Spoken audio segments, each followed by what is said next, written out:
CNC क्या होता है? What is CNC? सीएनसी एक प्रकार का कंप्यूटर न्यूमेरिकल कंट्रोल मशीन होता है, जिसके द्वारा अ, हम हम न्यूमेरिकल इनपुट देते हैं और मशीन उसको इनपुट को यूज़ करके इनपुट को यूज़ करता है कंप्यूटर, और कंप्यूटर यूज़ करके वह मशीन को टूल को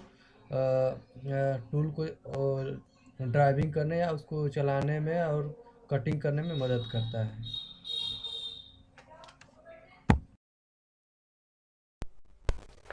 सीएनसी प्रोग्रामिंग में हम कोड को यूज़ करते समय सबसे पहले हम लोगों को देना होता है सीक्वेंस नंबर।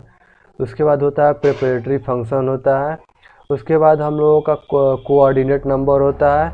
उसके बाद होता है coordinate number from x axis and y axis, इसको कहते हैं आईजे के द्वारा दिखाते हैं। उसके बाद हम लोगों का होता है मिसलेनियस फंक्शन होता है, जिसके द्वारा हम प्रोग्राम को बंद और चालू करते हैं। सीक्वेंस नंबर का कोड इस प्रकार होता है। सबसे पहले उसका कोड होता है N01 होता है, N02, N03, N04 करके ऐसे ही करके इसका नंबरिंग होता है। सीएनसी एक प्रकार का ऐसी मशीन है जिसके द्वारा हम मैकेनिकल कंपोनेंट या अन्य प्रकार की चीज़ें बनाया जाता है। यह एक प्रकार की कटिंग प्रक्रिया है, इसमें हम कट करके प्रोडक्ट को तैयार करते हैं। सीएनसी का फुल फॉर्म होता है कंप्यूटर न्यूमेरिकल कंट्रोलिंग मशीन। इसके द्वारा हम मैकेनिकल कंपोनेंट को बनाते हैं। इसमें कटिंग प्रोसेस होता है। इसके द्वारा हम विभिन्न प्रकार के टूल यूज़ करके विभिन्न प्रकार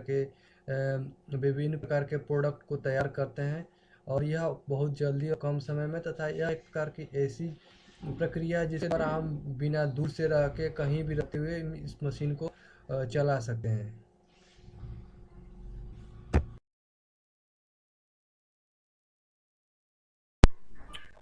अब प्रेपरेटरी फंक्शन को हम जी से दिखाते हैं, जी से डिनोट करते हैं। G00 का मतलब होता है point two point rapid positioning. G01 का मतलब होता है लीनियर इंटरपोलेशन मतलब कि हम टूल को एक रेखा के रेखा की दिशा में ले जाते हैं। G02 का मतलब होता है सर्कुलर इंटरपोलेशन क्लॉकवाइज, यानी कि हम टूल को किसी सर्कुलर दिशा की तरह से उसको हम टूल को यूज़ करते हैं। G03 का मतलब होता है सर्कुलर इंटरपोलेशन एंटी क्लॉकवाइज, यानी हम घड़ी की सुई के विपरीत दिशा में उस टूल को मूव कराते हैं।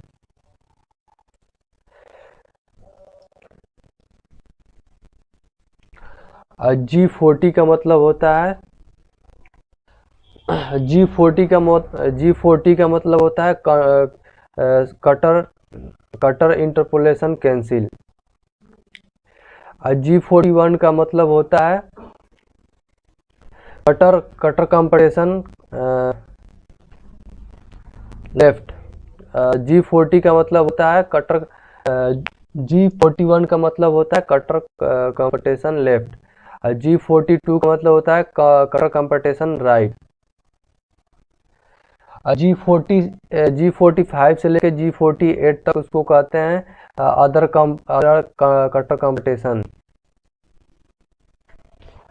G70 से G79 तक उसको कहते हैं मिलिंग एंड कटरिंग। G80 से G89 को कहते हैं ड्रिलिंग एंड टैपिंग।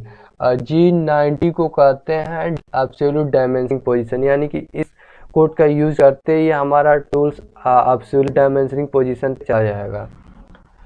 G91 का होता है इंक्रीमेंटल डायमेंशनल पोजीशनिंग, यानी कि इस कोड को यूज करने से हमारा जो कटर है किसी दिशा में किसी डायमेंशन में बढ़ते हुए स्पीड के द्वारा वहाँ पे जाता है।